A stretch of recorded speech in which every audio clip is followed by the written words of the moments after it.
Right then, so I'm going to just slip back in here and speak about radical feminists, or dual system feminists, as you may call them. What does that mean? So they... Is that really, basically, they just have the two beliefs? Yeah, it's like the dual burden, isn't it? Oh, okay, So they tend to look at the family in a more negative way. So they say that men benefit from family life more than the women do. Research has been conducted, and they argue that housework and childcare, that men do very little of it.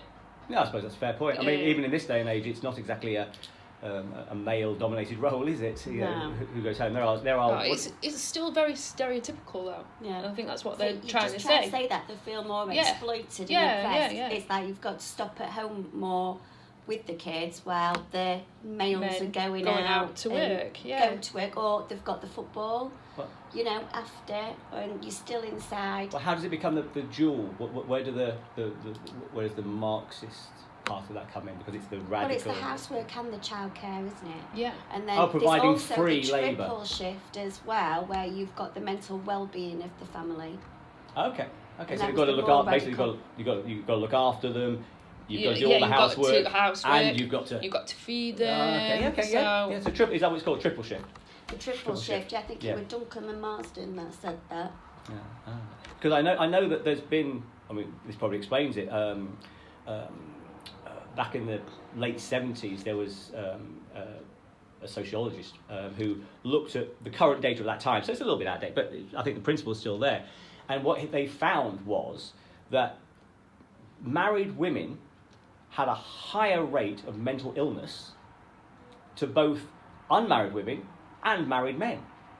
Yeah. So basically that's saying... I'd like to see what they do now, because I think it would increase. Because there's more pressures of society these days for women.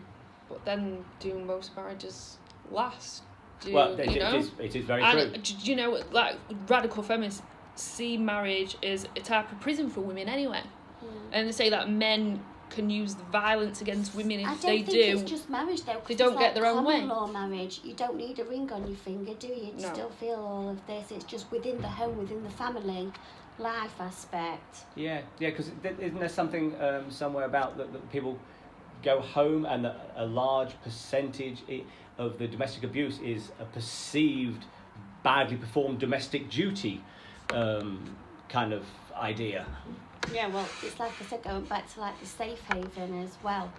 And you were saying about the warm bath theory, wasn't it? Yeah, when they slip into the warm bath, it's like caring and nurturing, and that family is like the home is a safe, comfy, warm haven for them all to be there. Yeah, and then what was you just saying about that then, conflict within the home? Yeah, it kind of takes that away, and that's probably why the mental issues are there, because it certainly suggests that men do better out of being married than women do, in many respects. But then looking at that, they're saying that women are being forced into that position, so it gets them down, and it makes them feel that they're being controlled. Yeah. So that's why they're getting depressed, isn't it, really? Yeah, but surely that goes back to what Chapman and White were saying that I mentioned earlier, that there are actually some women that enjoy and benefit from the experience. So whilst I think there's the two arguments on that point. I mean, because it's interesting, because you were saying that's a Marxist Marxist radical feminist view, because the Marxists themselves, or conflicts theorists, would agree, but they focus solely on the capitalism.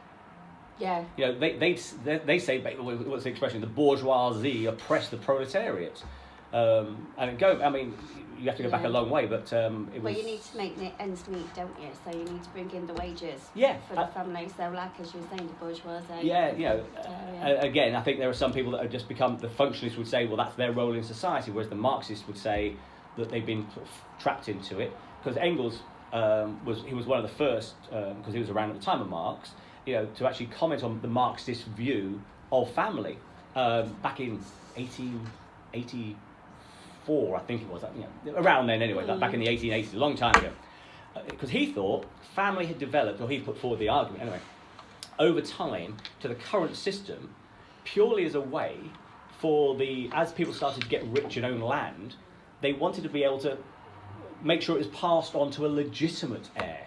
So that family basically gave them a way of finding out who'd been sleeping with who and was it their legitimate child. Yeah. So, but I'm guessing that also would feed into a feminist point of view because it...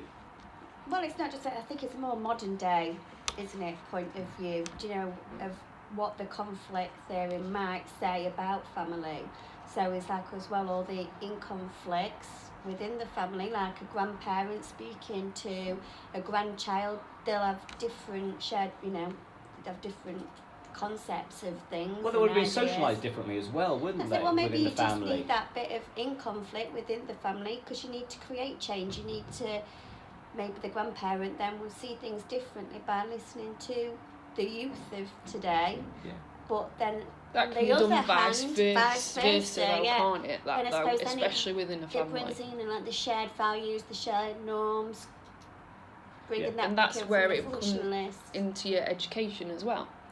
Right. Obviously, the children go to school, they learn from education, bring that into the family, and that's where it obviously links in with what you're saying. Yeah, it's like a shared social consensus. Consensus, yeah. Was it taciturn acceptance of the norm or something like that, wasn't it? Yeah, endorsement. Endorsement, yeah, of the status quo. Tacitly endorsed. Taciturn endorsement of the status quo. Yeah, because I mean, going back to Engels, I mean, I love this quote. I mean, it's probably don't love him though. Don't love him, but I like the idea because he said humans lived in a promiscuous horde before families became about.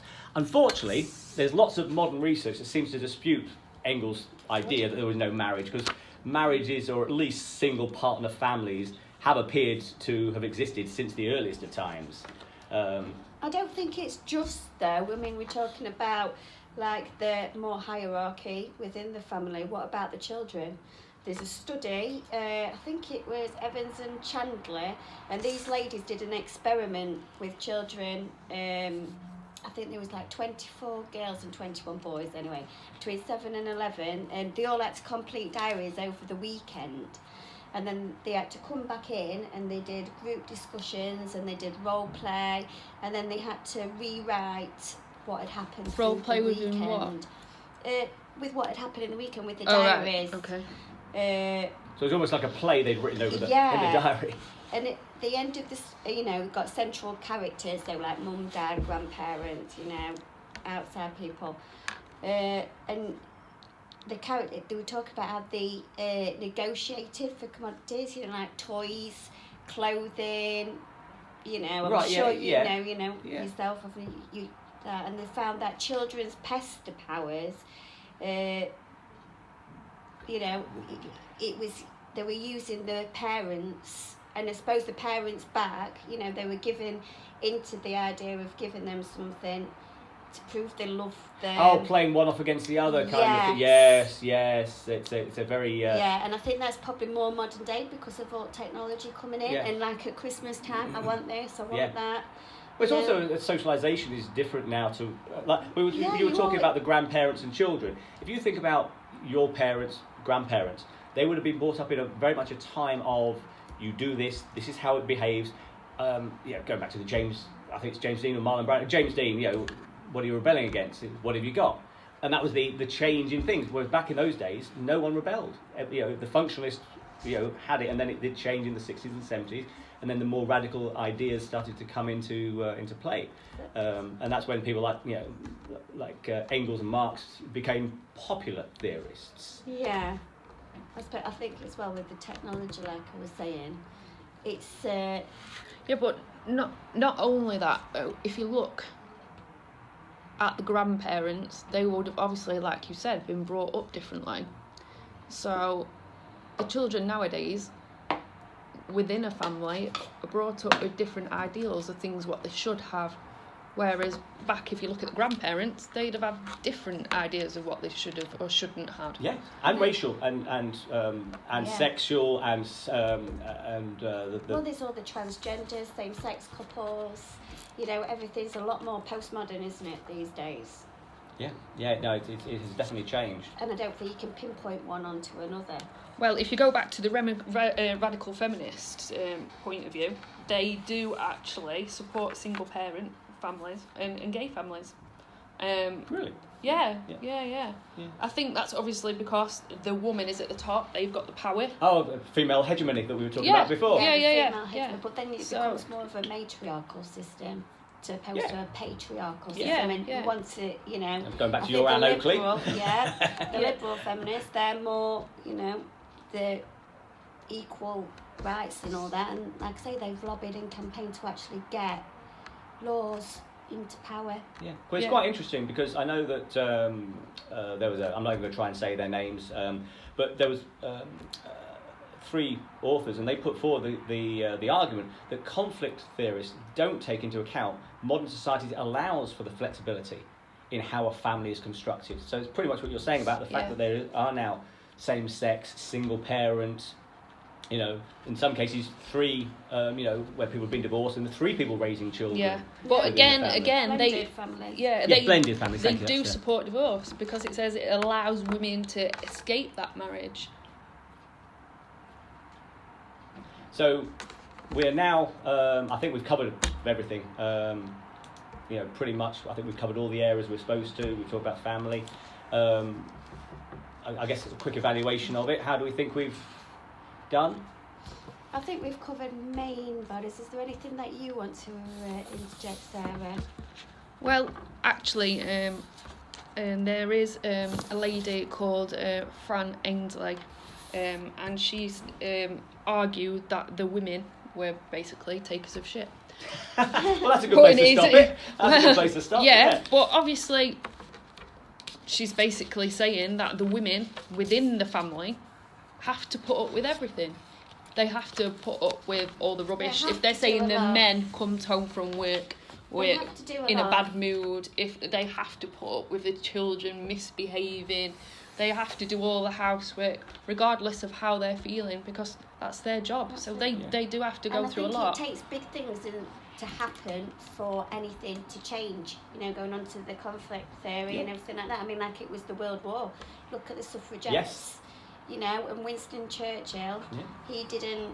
No, he wasn't interested in that. He wasn't interested, and it was only when the men went off to war, the women had to go in the factories and stuff like that. And do all this, and then he actually then signed onto their petition for equal rights. Yeah, because, I mean, going back to Sarah's point there, Heidenson does say that women's domestic role, with its endless round of housework, childcare, etc., that confines them to the home, while the men go out and they get to go to the pub and socialise in the outside world, which is one of the reasons that there are theorists that say that women perform less and fewer crimes and less serious crimes when they do, because of the patriarchal control in society and in the family. Yeah, but then I think women become coiled springs. Yeah, but what frustrates me with that is, like, women were forced into the jobs market then as like a reserved army of labour, but when them jobs were no longer there, where were they sent? Straight back into the house where they're supposed to be doing their job and being the good little wife. So I think, as I say, we've now covered everything. I mean, we could talk about this for hours and hours. We obviously all enjoy the subject. We all obviously got a lot of good knowledge on it. Does anybody feel we've missed anything? No, I think we've covered the main basis. Yeah, thought we had to, and it worked quite well. We obviously worked fairly well as a group. We didn't talk over each other too much. Feminism? No, we did not. Good point. Black feminism, because they argue not only are they oppressed at home, but it's their colour as well that holds them back. That's bringing in race, though, isn't it? It is bringing in race, but it's also, like when the vote went, their argument was because they was also oppressed by the colour of the skin. If men then of colour got the vote, they would then be working class so them as well. Yeah, okay, so they would become, I think, that would be a dual threat. That would be the dual threat, because they were being oppressed because they were black and because they were women. So I guess if they were Marxists as well, there would be triple threat. Then partners, husbands would be seen as the masters. Yes. Yeah, which is the that's the expression, isn't it? That's the slave to the wage slave. Well, they'd already been exploited as well, hadn't Yeah. they, as domestic servants? Yes. Yeah. Okay. Well, I think we're there, and I think our time is up. So if everybody's happy, yes.